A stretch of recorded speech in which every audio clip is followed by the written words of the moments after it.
Allah, the most merciful. Fún mi lọ́wọ́ o má jẹ́ nìkan ṣayé mi Rukaya.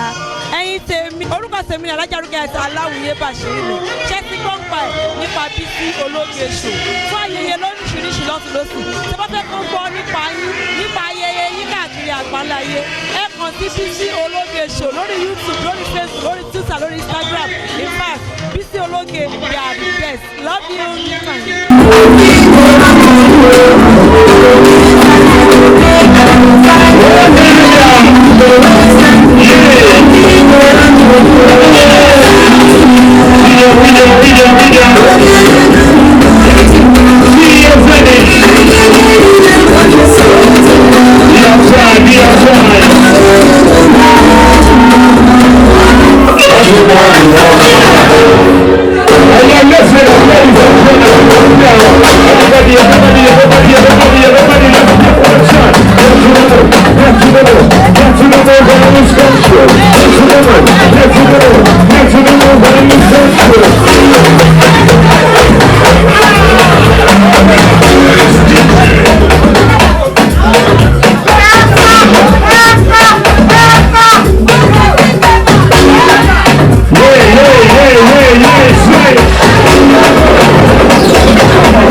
Ibrahim Chatta ọmọ tó láàjà ọmọ tá balẹ̀ gbé so torí ẹ̀ la ṣe wà ní ìlú Ìbàdàn ní ibi ní club XS. Tani Ibrahim Chatta jẹ́ gan tí ilé ìwà ní ilé iṣẹ́. Ó máa há dídé láti ṣàlàyé bí Ibrahim Chatta ṣe jẹ́ sí because ilẹ̀ máa mọ́ bá wa bèbè ilẹ̀ máa tó máa ṣù. But all I can say is Ibrahim is my father, mentor. Ibrahim is my everything. Wallahi alazim is my everything.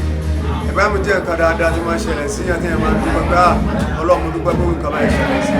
Because tí èèyàn bá ń wò níwájú èèyàn máa rí pé aṣíwájú dáadáa ni tí èèyàn ní kọsẹ̀. Tí èèyàn bá ń wò nípa kéèyàn ń wà èèyàn máa rí pé àwọn tó máa ń sọ pé husnul khuluqi ìwà tó dáa láyé nínú àwọn tó máa ń wò nínú wọn ló wà. So Ibrahim kì í ṣe ẹni tó máa ń fojú pààyàn rẹ̀, kò kì í ṣe ẹni tó máa ń wá ṣubú èèyàn, kì í sì rò pé ó ṣe wá dáa fẹ́nìkan kò tí ì dáa fún un, ó gbà pọ́lọ́ ló máa jẹ́ kó padà dáa fún un nígbà àwọn kan yẹn la kọ́ lọ́dọ̀ ẹ̀.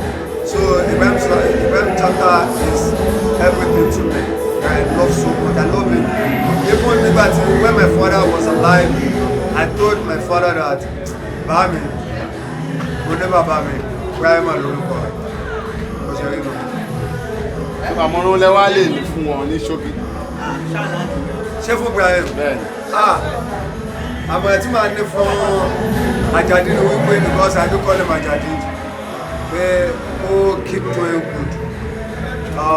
Èèyàn kì í mọ̀ ṣe tán wọ ìwọ̀nba bí tó bá ti rí fóun tí kú rí ẹ̀ka tó kú tún ṣe torí kì í ṣe ẹlẹ́ka kò rẹ́ ṣàdẹ́gbà Muhammad sallallahu alaihi wasallam. Àmọ́ ètò ìṣe tó náà mọ̀ kò ní àyà kó máa ṣe lọ kó máa yẹ kó máa gbó láti máa ṣe nítorí pé òun lọ́pọ̀lọpọ̀ èèyàn ń rí tí wọ́n fi ń wò pé ìpàṣẹ táwọn máa tọ̀ lélẹ̀ yìí tán fi ń lọ ọ̀fẹ́ kọ́lọ́mọ́ gbà wà dáadáa kó lọ́wọ́ ẹ̀. Àdúrà yìí ní ṣókí ẹ̀lẹ́ sọ́rọ̀ kọ́ yìí. Àdúrà mi ni pé Ọlọ́run ní pàtì Ibrahim jẹ́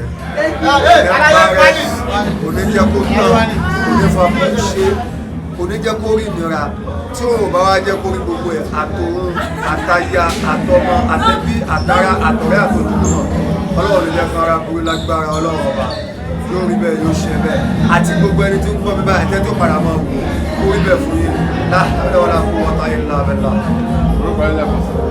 Ọlámilékan Àyìnlá ló kọ mi, Ọládélé títí lọ pẹ̀lú Adámiláre Ọmọṣẹ́lá University, that's my name.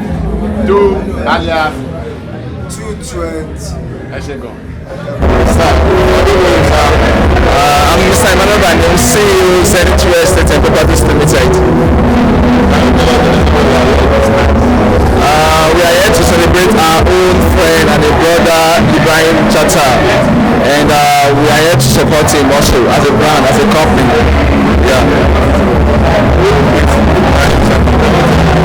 Ibrahim Chatta is a very well-known actor in Nigerian Hollywood, and he has contributed a lot in terms of empowerment and other things he has done in terms of hunting of talent, and we see him as an amazing person and somebody who has contributed to the society, and that's why we are here to show him love tonight. Okay, can you tell us the relationship between you?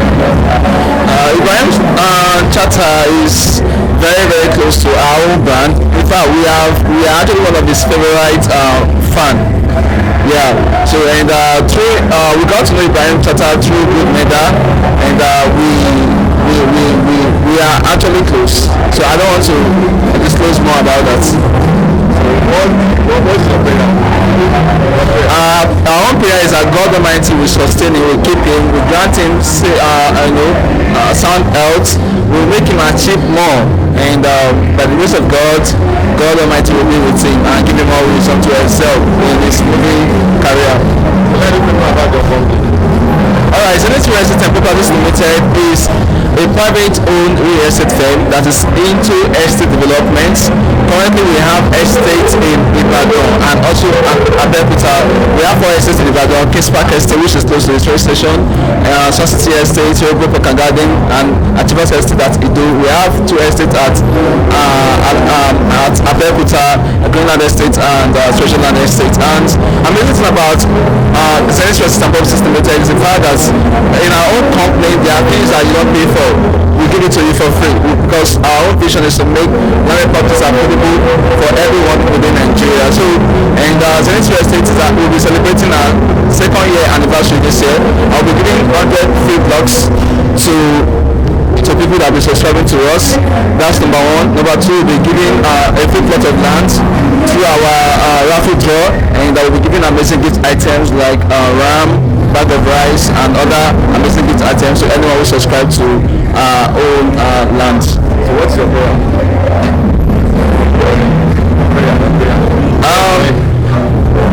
We pray that God Almighty will be with him. God Almighty will keep him and sustain him and make him achieve greater heights in Jesus' name. My name is Mr. Emmanuel, CEO, Zenith Real Estate and Properties Limited. Yeah, this is everyone that has patronized Zenith Real Estate and Properties Limited knows that Zenith Real Estate and Properties Limited is the number 1 real estate in Nigeria and Sub-Saharan Africa, and they know that whenever they buy land from us, they buy 100% peace of mind. So our own advice to them is that they should just keep patronizing us, and we are here to give them the best.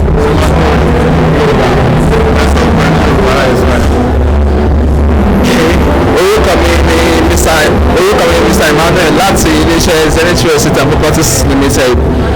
Nǹkan tá a wá fún lónìí àti sọ́pọ́ọ̀tù ọ̀rẹ́ wa Ibrahim Chatta tó jẹ́ eléré. So and we àgbàdúrà fún ọ pé God Almighty will sustain him and keep him. That's our own prayer for him. So kò jù bẹ́ẹ̀ lọ. Thank you. Orúkọ mi ni Mr. Emmanuel, CEO Zenith Real Estate and Properties Limited. Thanks for watching this video. Please don't forget to click on subscribe button. Kindly comment and share. We drop new videos daily. Thank you. God bless you.